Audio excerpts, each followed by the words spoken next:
राकट देशा कणखर देशा दगडाच्या देशा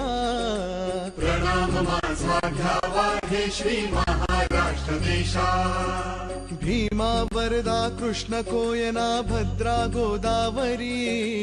एकपणाचे भरती पाणी मातीच्या घागरी योग्यांची अन संतांची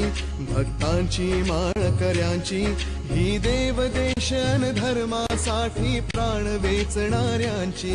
योद्ध्यांची अन वीरांची तलवारीच्या पात्याची देशाचे रक्षण करण्यासाठी जीव